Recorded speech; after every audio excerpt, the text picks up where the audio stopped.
آمنوا صلوا علیہ وسلموا تسلیما اللہم صلی علی سیدنا و مولانا محمد وعلی آل محمد وبارک وسلم وصلی علیہ الصلاۃ والسلام علیک یا سیدی یا رسول اللہ وسلم علیک وعلی آلک واصحابک یا سیدی یا حبیب اللہ الصلاۃ والسلام علیک یا سیدی یا مکین قلوب المؤمنین الصلاۃ والسلام علیک یا سیدی یا رحمۃ للعالمین۔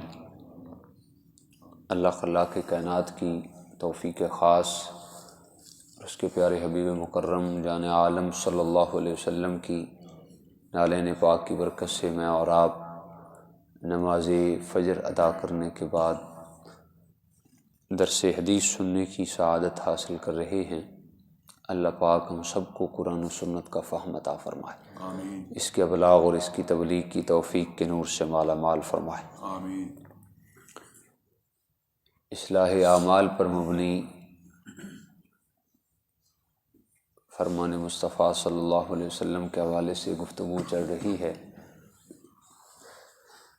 ہمارے معاشرے کے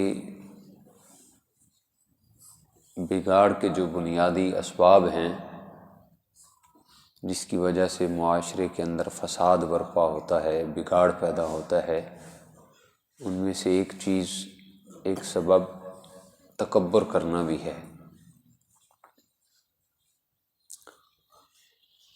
حضرت سیدنا عمر فاروق رضی اللہ تعالیٰ عنہ نے ایک دن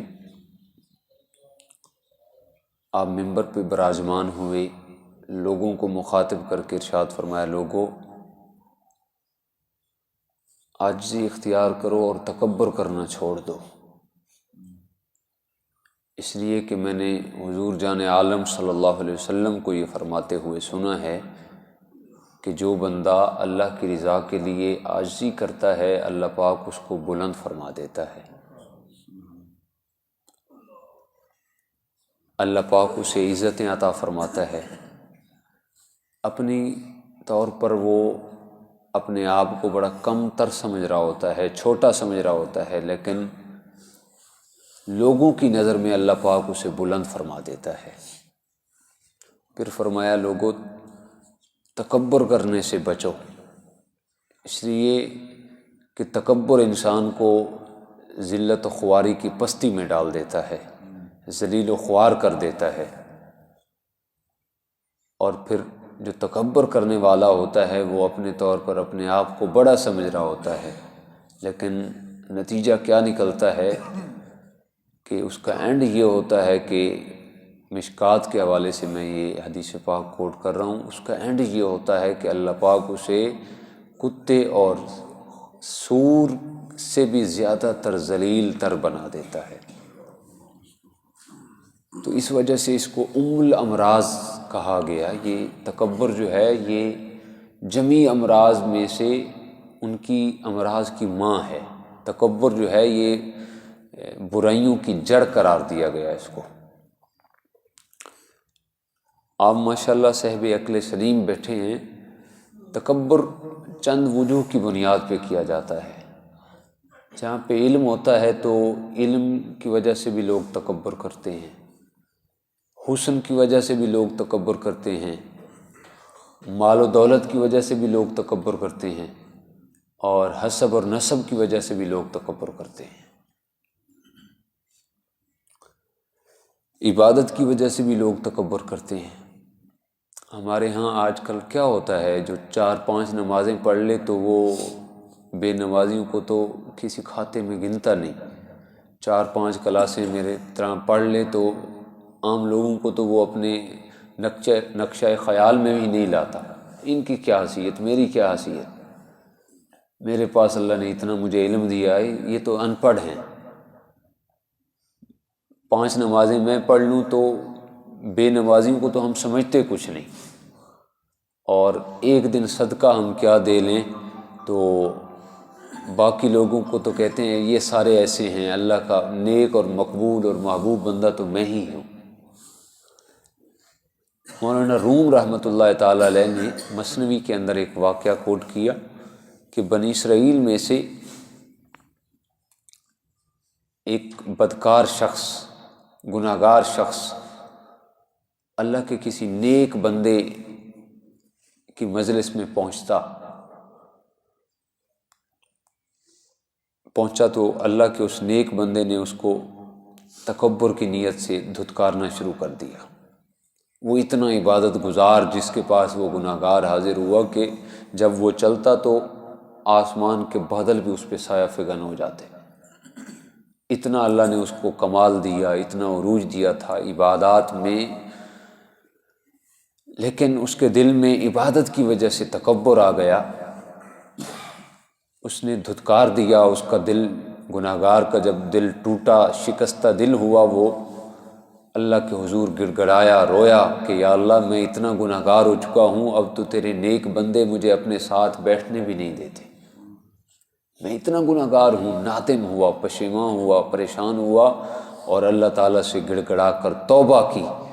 جب توبہ کر کے واپس لوٹا، مولانا روم رحمۃ اللہ تعالیٰ علیہ مثنوی کے اندر لکھتے ہیں جو نیکوکار آدمی پہ سائے کا بادل سایہ فگن ہوتا تھا، جب وہ گناہگار واپس پلٹا تو ادھر سے ہٹ کر وہ بادل، نیکیوں کا بادل اس گناہگار کے سر پہ سایہ فگن تھا۔